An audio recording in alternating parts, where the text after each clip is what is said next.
Pretty nice day for the Monday holiday. Tomorrow looks good too, and the advice here is enjoy it. Yeah, tomorrow looks great. It looks great.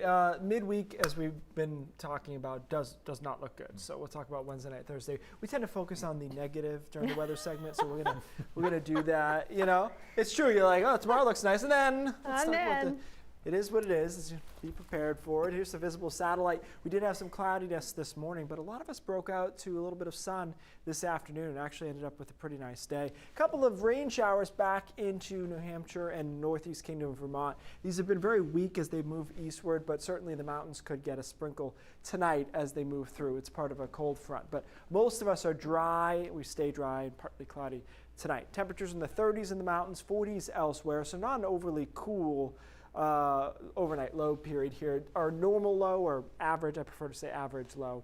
There's nothing normal really in Maine, right? 39, so we're just actually above that through the night tonight. So tomorrow is a good looking day. It's sunny. The temperatures aren't going to respond a ton, upper 50s to around 60 degrees for a high. But I think, you know, the sun offsets everything this time of the year because we have good color. The sky is kind of that deep blue sky. So you're going to enjoy how tomorrow feels, even though it's not super warm. Now tomorrow night is chilly, dropping down into the 30s almost everywhere, including the coastline. And then we start with sun again on Wednesday, but by Wednesday afternoon, clouds start moving in from southwest to northeast, and then it takes a quick turn Wednesday night into Thursday. And this is our nor'easter.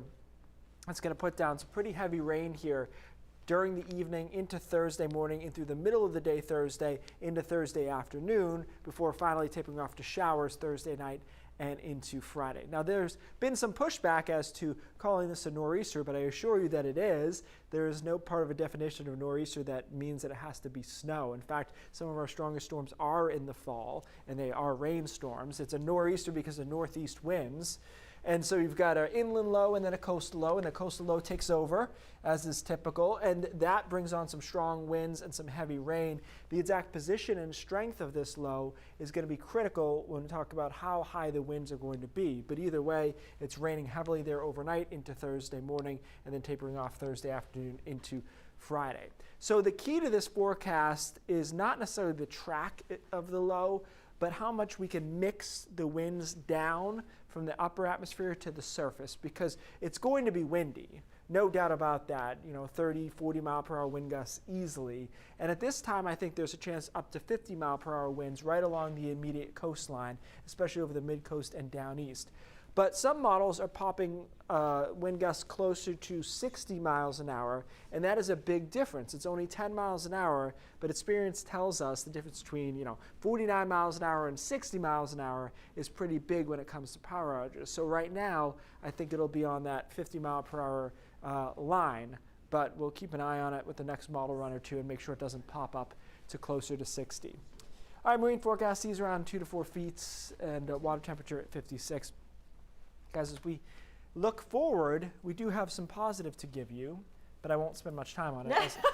As promised, the weekend looks good. But there is, you know, there's a lot of people who are concerned about last October's, 2 October. Okay. Right, power outages. Yeah, and so sure. at this point, it does not look to live up to that criteria. Okay. But probably some scattered stuff. Yeah. Thanks, Keith. Thanks.